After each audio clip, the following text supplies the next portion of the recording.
Okay, we're going to do some ink work. I've got some Micron pens in various sizes and a couple of white pens. So this is a 005. It's very small, and I like to kind of start with it, and if I find I really like that line, then I can go back and do some heavier lines if I need to. So I'm going to come in here, and I know my hand is in the shadow here, but I'll try to move it occasionally to let you see how this is doing. This is, I love this. When I found to do watercolor and then outline some areas in ink, I really loved it. It looked very illustrative to me, like a children's book.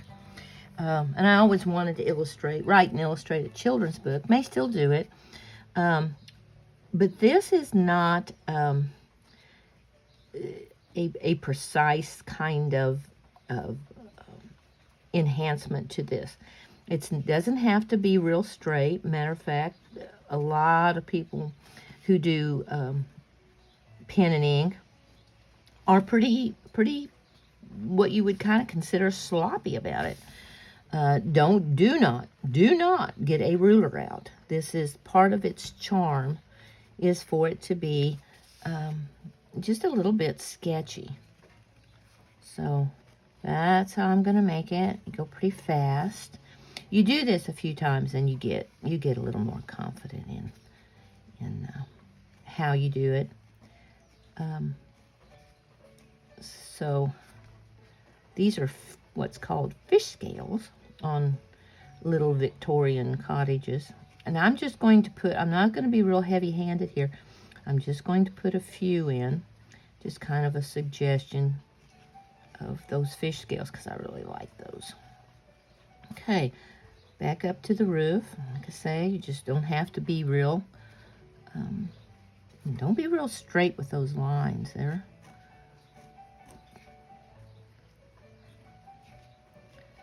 They're meant to be kind of crooked. And you can go over areas of that you've painted with watercolor, and you can go over it a couple of times. You can come in here and make some suggestions about your shingles or whatever those are, slate. Okay, all right. This is not dark enough. This is an overhang right here, so I'll probably go in with a little bit fatter Micron and delineate that just a little bit more. Okay. I'm going to work on this a little bit more, and I'm going to kind of outline those stones, but you don't have to be real heavy-handed here. You could just scriggly those in and make sure that, your stones are kind of where you like them, where you had drawn them in. You don't want them to stack up and be real like concrete blocks.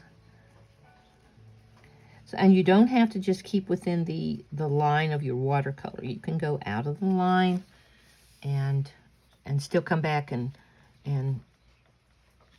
make it look really nice. Okay, I'm going to outline that just a little bit, because I'm going to go in there with a white pen and kind of clean up that little mess right there. Because to me, it's okay, but it kind of draws your eye. So I'd like to. Now see, I'm the same thing with this lapping siding here. I'm not going to put a heavy line across. I'm just going to put some suggestions. Now under here, this is kind of like this overhang up here. I'll probably go back in and make a heavier line. So that's going to get me where I want to be for right now. I'm going to get a bigger Micron. Here's a 01. And I'm going to delineate some of these, some of this foliage. And so you take these little sloppy drips that you put in with your watercolor brush, and you just kind of go around them. It's the reason that you put them in a little haphazardly. And then you can go back in here and kind of go around them just a little bit and make some darker areas when you put those closer together. The ones in the back I would leave kind of nondescript, because we know that things in the back are fuzzier. But you can come over here and just make you some little squiggly lines that look like outlines. If you look outside and you look at a shrub or a tree, you'll see that you don't see very many individual leaves, but what you see is clumps of dark and light, and sometimes a little bit of a redder green or a yellower green. So you want to kind of take advantage of that. I'm going to try to keep things a little loose here.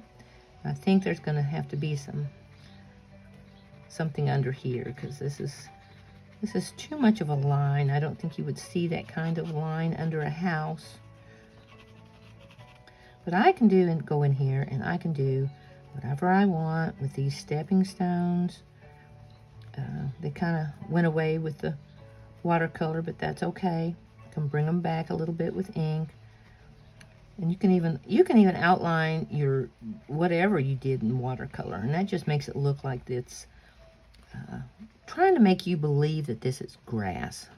So this is very, very free-handed here, and you'll figure out how this does this. When you practice just a little bit, you'll get a little bit more used to accepting what you do, because you're going to think that it's not right, and the more you do it, the more you'll understand that you just have to kind of leave things alone sometimes. And I think it was Da Vinci who said, go away and come back and look with new eyes. That is really, really a true statement. I use it a lot, especially when I get frustrated with my work. I try to go away, have a cup of tea, go pet the kitty, go work on something else, and then I come back and it's like, oh, okay, I see now. So trust yourself a little bit. Don't be so precious with your supplies.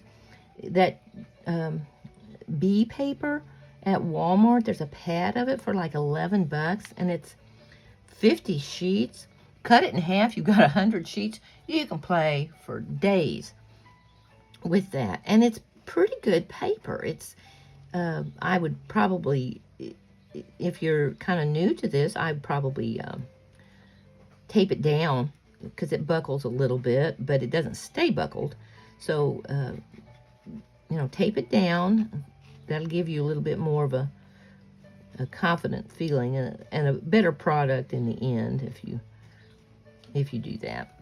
So I think I'm going to do a little bit more, and then I'll come back and show you the final project.